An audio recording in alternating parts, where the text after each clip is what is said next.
Hi എല്ലാവർക്കും നമസ്കാരം. രാഹുൽ സാറാണ്. അപ്പോൾ നമ്മൾ അടുത്ത ഇമ്പോർട്ടൻ്റ് ചാപ്റ്ററിലോട്ട് പോവാണ്. ഒരു 6 ക്വസ്റ്റ്യൻസ്. പക്ഷേ ഇവിടെ നമുക്കൊരു 4 ചാപ്റ്റർ ഉണ്ട്. അപ്പം 4 ചാപ്റ്റർ ഉള്ളതുകൊണ്ട് 8 ഇമ്പോർട്ടൻ്റ് ക്വസ്റ്റ്യൻ. ഒരു ചാപ്റ്ററിൽ നിന്ന് 2 എണ്ണം. ആ 2 എണ്ണം മസ്റ്റായിട്ടും ചോദിക്കാൻ ചാൻസ് ഉള്ള 2 എണ്ണം. അങ്ങനെ 6 ചാപ്റ്ററിലും കൂടെ 4 ചാപ്റ്ററും കൂടെ ചേർത്ത് 8 ഇമ്പോർട്ടൻ്റ് ടോപ്പിക്സ് നോക്കാം നമുക്ക്. അപ്പോൾ ഓർഗാനിക് ആണ് നമ്മൾ എടുത്തേക്കുന്നത്. ഓർഗാനിക് ആണ് നമുക്കിനി പറയാനുള്ളത്. അതിൽ ഒന്നാമത്തത് ഹാലോ ആൽക്കെയിൻസും ഹാലോ അറീൻസും ആണ്.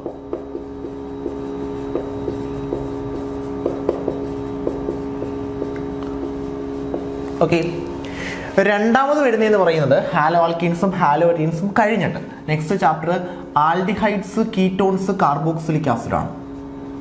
ഓക്കെ, ആൽഡിഹൈഡ്സ് മാത്രമേ ഞാൻ എഴുതുന്നുള്ളൂ. മൂന്നാമത്തത് ആൽക്കഹോൾസ്, ഫീനോൾസ്, ഈതേഴ്സ് ആണ്. നാലാമത്തത് അമീൻസ് ആണ്.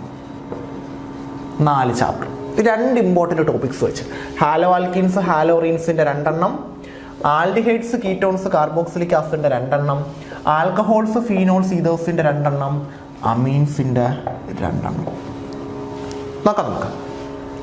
ആദ്യം ഹാലോ ആൽക്കെയിൻസും ഹാലോ അറീൻസും. ഹാലോ ആൽക്കെയിൻസിലും ഹാലോ അറീൻസിലും നിങ്ങൾ മസ്റ്റായിട്ട് പഠിച്ചു വെക്കേണ്ട ഒന്നാമത്തെ case SN1 and SN2 reaction. Important ആണ്. 100% ഷുവറായിട്ട് ചോദിക്കാൻ ചാൻസ് ഉള്ളതാണ് SN1ഉം SN2. ഇനി അതിനുശേഷം നിങ്ങൾ പഠിച്ചു വെക്കേണ്ടത് നെയിംഡ് റിയാക്ഷനാണ്. 100% ആൻഡ് ഷുവറാണ് നെയിംഡ് റിയാക്ഷൻ. ഓൾമോസ്റ്റ് എല്ലാ നെയിംഡ് റിയാക്ഷനും നിങ്ങളുടെ കയ്യിൽ ഉണ്ടായിരിക്കണം. കാരണം എന്താ പറയുമ്പോൾ ഈ നെയിംഡ് റിയാക്ഷൻ വെച്ചിട്ടേ അവർ ക്വസ്റ്റ്യൻസ് ചോദിക്കും കൂടുതലും. അപ്പം ഹാലോ ആൽക്കീൻസിലും ഹാലോ അറീൻസിലും ഒന്നാമത് പഠിക്കേണ്ടത് SN1 SN2 ആണ്. രണ്ടാമത് പഠിക്കേണ്ടത് നെയിംഡ് റിയാക്ഷൻ തന്നെയാണ്. മാറ്റമൊന്നുമില്ല. നെയിംഡ് റിയാക്ഷൻ പഠിച്ചിട്ട് വേണം പോകാനായിട്ട്. അല്ലാതെ വേറെ ഒരു കാര്യങ്ങളും നമുക്ക് പറയാനില്ല. നെയിംഡ് റിയാക്ഷൻ പഠിക്കാൻ പോകും. ഓക്കെ, അത് കഴിഞ്ഞിട്ട് ഞാൻ അമീൻസിൻ്റെ കേസാണ് പറയുന്നത്. അമീൻസിൻ്റെ കേസിലാണെങ്കിൽ ഗബ്രിയേൽ താലിമൈഡ് സിന്തസിസ് സ്ഥിരം എക്സാമിന് ചോദിക്കുന്നതാണ്. എന്ത് കാര്യത്തിനാണെന്ന് എനിക്കറിയില്ല. പക്ഷേ ഗബ്രിയേൽ താലിമൈഡ് സിന്തസിസ് ഓൾമോസ്റ്റ് എല്ലാ കേസിലും ചോദിക്കാറുണ്ട്. ഓൾമോസ്റ്റ് എല്ലാ കേസിലും. ഓക്കെ, അത് കഴിഞ്ഞിട്ട് അമീൻസിൻ്റെ സപ്രഷൻ അല്ലെങ്കിൽ amines, primary amines, secondary amines, tertiary amines detect ചെയ്യില്ലേ, ആ ഡിറ്റക്ഷനും കൂടെ പഠിച്ചിട്ട് പോവാം. എങ്ങനെ primary amines, secondary amines, tertiary amines detect ചെയ്യാം. ഹിൻസൻബർഗ് ടെസ്റ്റും പിന്നെ അതേ കണക്ക് തന്നെ കാർബൈലമീൻ ടെസ്റ്റും ഉണ്ട്. 2 ടെസ്റ്റ് നോക്കിയിട്ട് വേണം പോകാനായിട്ട്. ഗബ്രിയേൽ താലിമൈഡ് സിന്തസിസ് പഠിച്ചു വെച്ചേക്കുക. ദെൻ അമീൻസിനെ ഡിറ്റക്ട് ചെയ്യുന്ന ടെക്നിക്സ് പഠിച്ചു വെച്ചേക്കുക. അതിനോടൊപ്പം തന്നെ എനിക്ക് ഒരു കാര്യം കൂടെ പറയാനുള്ളത്. ഇവിടെ ഞാൻ ഒരു നെയിംഡ് റിയാക്ഷനെ പറഞ്ഞിട്ടുള്ളൂ, ഗബ്രിയേൽ താലിമൈഡ് സിന്തസിസ്. അതിനോടൊപ്പം തന്നെ അമീൻസിൻ്റെ ബേസിസിറ്റി. അമീൻസിൽ മറ്റേ ഏറ്റവും ബേസിസിറ്റി കുറവ് അൻലീനാണ്. അതിനെക്കാട്ടിയും കൂടുതലാണ് അമോണിയയ്ക്ക്, അതിനെക്കാട്ടിയും കൂടുതലാണ് ടെറിഷറിക്ക്, അതിനെക്കാട്ടിയും കൂടുതലാണ് പ്രൈമറി, അതിനെക്കാട്ടിയും കൂടുതലാണ് സെക്കൻഡറി. ആ ഓർഡർ കറക്റ്റായിട്ട് പഠിച്ചു വെച്ചേക്കും. ഓക്കെ, ആ 2 കാര്യങ്ങൾ മതി അമീൻസിനകത്ത്. വേറെ ഒന്നും അമീൻസിനെ പറ്റി ചിന്തിക്കേണ്ട കാര്യമില്ല. പിന്നെ വേണ്ടത് ആൽക്കഹോൾസ് ആണ്. ആൽക്കഹോൾസിൽ നിങ്ങൾ ലൂക്കാസ് ടെസ്റ്റ് പഠിക്കണം.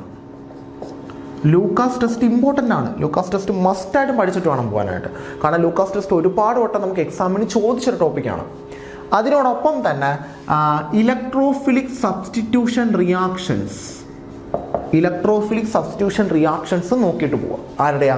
ആൽക്കഹോൾസിൻ്റെ കേസിൽ ലൂക്കാസ് ടെസ്റ്റ് നോക്കുക, ഇലക്ട്രോഫിലിക് സബ്സ്റ്റിറ്റ്യൂഷൻ റിയാക്ഷൻസ് നോക്കിയിട്ട് വേണം പോകാനായിട്ട്.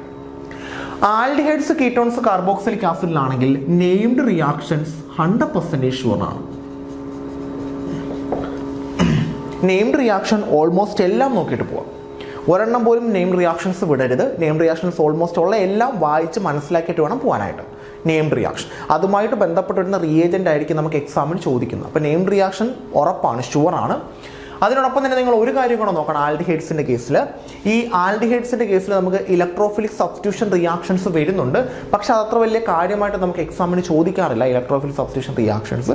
പക്ഷേ നെയിംഡ് റിയാക്ഷൻ ഞാൻ ഓൾറെഡി പറഞ്ഞു, റെയ്മർ തേയ്മാൻ, അത് ആ റിയാക്ഷൻസ്, പിന്നെ അതിനൊക്കെ തന്നെ കോപ്സ് റിയാക്ഷൻ, ഇതെല്ലാം എക്സാമിന് ചോദിക്കുന്നതാണ്. അപ്പോൾ അതെന്തായാലും നിങ്ങൾ ഉൾപ്പെടുത്തിയിരിക്കണം. അതിനോടൊപ്പം തന്നെ ആൽഡിഹൈഡിൻ്റെ ഒരു ടെസ്റ്റ് ഉണ്ട്, ആൽഡിഹൈഡും കീറ്റോണും തമ്മിൽ തിരിച്ചറിയുന്നത്. അപ്പോൾ ആൽഡിഹൈഡിന് യൂസ് ചെയ്യുന്ന കുറച്ച് ഡിറ്റക്ഷൻ ടെക്നിക്സ് ഉണ്ട്. നിങ്ങൾക്കറിയാം, Tollens test, Benedict test, Fehling test. അപ്പോൾ അതും കൂടെ നോക്കി വെച്ചേക്കാം. ടോളറൻസ് ടെസ്റ്റ് അല്ലേ, ഫെഹ്ലിംഗ് ടെസ്റ്റ്, ബെനഡിക്ട് ടെസ്റ്റ് നമുക്ക് പഠിക്കാനില്ല, ടെസ്റ്റും കൂടെ നോക്കി വെച്ചേക്കാം. അപ്പോൾ ഇങ്ങനെ 8 സ്റ്റാർഡ് ടോപ്പിക്സ് ആണ് ആൽഡിഹൈഡ്സിലും ഹാലോ അറീൻസിലും SN1 SN2 named reactions.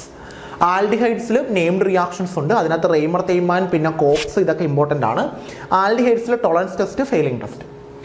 ആൽക്കഹോൾസിൽ then Lucas test ഉണ്ട്, electrophile substitution reactions of phenol, അത് ഇമ്പോർട്ടൻ്റ് ആണ്.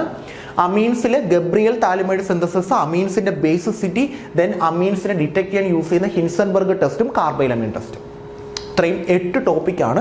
ഇത് മോസ്റ്റ് സ്റ്റാർഡ് ആണ്. ഇത് മാത്രം പഠിച്ചിട്ട് പോകണമെന്നല്ല അർത്ഥം. ഇത് ചോദിക്കാൻ ചാൻസ് 100% ഉള്ള ടോപ്പിക്കാണ്. അതാണ് ഈ മീനിങ്. അപ്പോൾ എന്തായാലും മസ്റ്റായിട്ട് നോക്കിയിട്ട് വേണം പോകാനായിട്ട്. ഒരിക്കലും ഉപേക്ഷ വിചാരിക്കരുത്. ഈ 8 ടോപ്പിക്ക് ഇതിനകത്ത് നോക്കി ഉറപ്പ് വരുത്തിയിട്ട് വേണം പോകാനായിട്ട്. ക്വസ്റ്റ്യൻ എന്തായാലും ചോദിക്കും.